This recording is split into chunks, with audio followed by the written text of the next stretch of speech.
الواد ده تبعك؟ انا بكلمك بقول لك تعرف الواد ده؟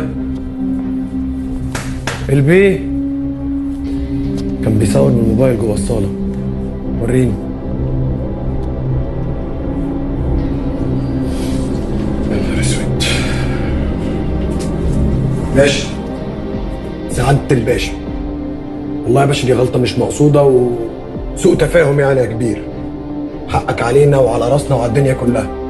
نورت يا باشا، نورت يا باشا، نورت يا باشا، والله العظيم نورت. انا جاي لك بنفسي اعزمك على كاتب كتابي، اوعى ما تجيش. لا طالما بنفسك يبقى اوامر يا باشا. الف مبروك وربنا يتمم بخير. الله يخليك يا باشا حبيبي. زين. انت بتعمل ايه هنا يا بابا المجال؟ ازيك يا باشا؟ انت جاي من القلعه عشان تطلع باسبور؟ هو انت مش ساكن عندي في دايره الاسم؟ ايه اللي يجيبك هنا يا زين؟ بصراحة بقى أنا مستغرب جدا من كل اللي أنت حكيته لي ده. أكتر حاجة مستغربها أنت إيه اللي خلاك تغير رأيك؟ وعرفت كل ده إزاي؟ ومنين؟ يحيى هو أنت قابلت ياسين؟ تقصد ايه؟ انت قصدك ان الحد ده ممكن يكون هو اللي قتل نسمة؟ مش بعيد يبقى هو كمان اللي قتل عمي.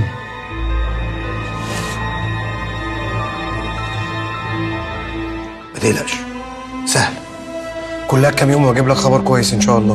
ما تعلمش يا باشا. المهم انت يا اخي طمني عليك، اخبارك ايه دلوقتي؟ الحمد لله. طب ايه؟ مش ناوي ترفع قضيه بقى وترجع؟ ارجع فين؟ ترجع فين؟ ترجع شغلك يا يحيى، الداخليه. عيب عليك يا يحيى. إحنا اتفقنا إن القعدة دي قعدة صحاب، وأنت عشان صاحبي وتهمني مصلحتك أنت وياسين أخوك، قول لي ياسين يسلم نفسه. ولما النيابه استعلمت عنها طلع ان العربيه باسم عيلتكم، باسم العيله يا يحيى. ولو هو بريء زي ما أنت ما بتقول أكيد الحقيقة هتبان مع التحقيقات. قالت مين؟ انا مش فاهم حاجه. يحيى انت طلع امر بالقبض عليك. ما تنطق بقى يالا وتقول فين مكان هاله، بدل ما عليا الحرام من ديني. لو ما قلت كل اللي تعرفه عنها لفينك مكانك هنا.